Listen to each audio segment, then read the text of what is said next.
Okay, this is Orlando Wilson on a nice fresh European morning. I received a message via Instagram, some gentleman out of, I'm not going to say where he's from, but he's in law enforcement. And he said he could relate to some of my videos, some of the content we're putting out there, because I talk about, from a business aspect, dealing with creeps, etc. And how a lot of people who are creeps, who are ass kissers, tend to get on a lot better than those people that are professional. And I'd say that's a fact. I've come across how many people over the years, and I know a lot of very, very competent people that should be in a lot better positions than they are, but they don't kiss ass. I think it's a sad fact these days, if you're an ass kisser, if you're a creep, you're going to do far better than somebody that's competent. Sadly, a lot of the competent people, a lot of the people that are honest, that are actually trustworthy, don't see the need to kiss ass and won't.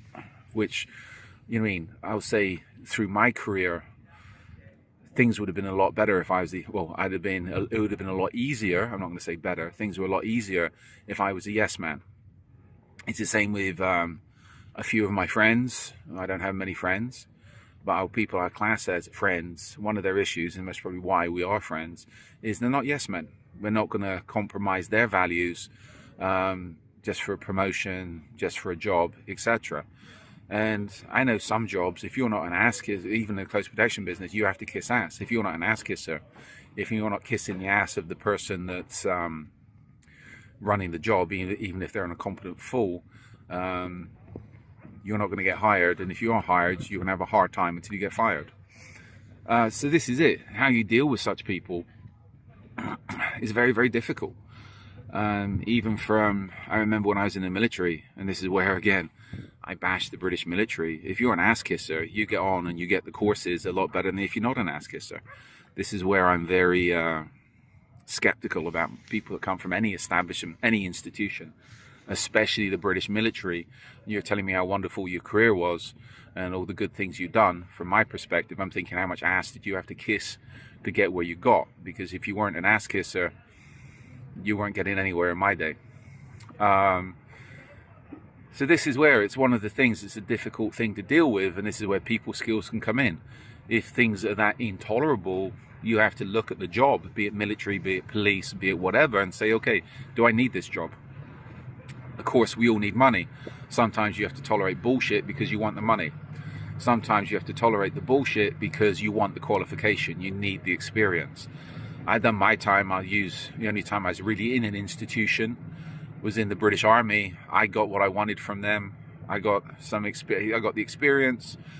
You know what? I could knock it to some extent as far as stuff which we should have saw and should have got guidance on. As far as career guidance was zero. The man management skills was zero. Leadership skills, I would say, was zero. People just had ranks. They told you what to do and you had to do it. As far as those people even though quite a few of the people I was in the military with, I know from the military went on to get commissioned and have great careers, etc. From my experience of dealing with those people, they're not worth the time of day, because when I knew them, they had no leadership skills, they had no man management skills, they were just arrogant, backstabbing ass kissers. And I was in 1st Battalion Worcestershire Foresters, B Company and Reconnaissance Platoon. And if you want any briefs on anybody that claims to be in those units, I can give you the real stories. But again, I didn't see what I would class as relevant skills or a high standard of skills from people when I was in the military, especially when you transition into the civilian world, where you seriously need to be able to motivate people, lead people, and understand how to get things done without, how can I put it, you just can't order people around and expect them to jump when you say jump. So this is where you need to work out, if you're in an institution, if you're having to deal with creeps, ass kissers, pain in the ass people at work, and I hear this all the time, so I don't like the boss, I don't like this, I don't like the client, whatever. Okay, you got to think about why you're there. What are you getting from the position you're in at the moment? Are you getting skills? Do you need the money? If you need the money, you save up the money until you can better yourself and do something else. I've done lots of shit jobs over the years. Why? Generally because I needed the money. I needed the money, I needed to do it. But again, I got the money, I saved the money, I put the money towards what I wanted to do. It's having that end goal. My end goal has always been work for myself. In some ways, you're never working for yourself. You're always working for your clients. You're always working for your students. You're always working for other people.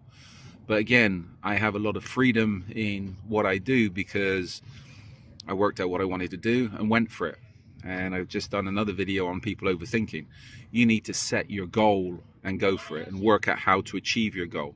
Work out how to get the qualifications you need, get the funding you need if you need a funding to set it up. I'm always big on not applying for loans, not getting credit for stuff, but working it out yourself. Working it out yourself by working to get the money you need to set up or get the qualifications you need, and then push off from there. But again, the only way you're going to avoid dealing with the creeps and the ass kissers in the world is to work for yourself, be able to make your own decisions, and just keep those people at a distance. Initially, you might not be working for big corporations, because again, the ass kissers tend to be found in the big corporations because that's where they live. You might be doing the smaller, more discreet jobs, the not so high profile jobs. But again, I would say having the financial independence and not having to deal with the assholes of the world. How can I put it? A lot of the smaller jobs, more discreet jobs, you can earn a lot more than the corporate people. It's just not so glamorous, and it takes a lot more hard work. But this is it. You need to work out what you're doing. Wherever you go in life, you're going to come across assholes and people that you're not going to like. You just have to tolerate them while you need the job, tolerate them while you're making money, and then move on and do other things. But everything is temporary, right? So that's it. How do we deal with assholes and creeps? These days I tend to avoid them unless the only reasons I tend to avoid them unless they're in positions where which can benefit me. If they're in the position where they can benefit me and I have to deal with them, I deal with them for financial purposes, shall we say. And as soon as I'm done dealing with them for financial purposes, it's thank you very much, goodbye, don't call me again. That's it. So, little bit of advice on a fresh European morning. So in the meantime, follow us along on social media. If you got any questions, reach out to me. And in the meantime, as I say, be good, stay safe, stay out of trouble. And dealing with people these days, to me, the less people I deal with, the better, because the vast majority of people are not worth my time. If they're clients, if they have problems, I deal with them. I deal with a small group of people. But the vast majority of people, I'm not interested in dealing with. Why? Because it's at the point with my career, I don't have to deal with them. The fewer people you deal with, the better. Because the fewer people you deal with, the fewer problems you're going to have. Take that. This is one bit of advice from this video, one bit of advice this year. From me, it's the fewer people you deal with, the less problems you're going to have. And that can be golden. Because I spend too much time dealing with other people's problems, and especially dealing with assholes that I've wasted too much time on. So, as I said, be good, stay safe, stay out of trouble.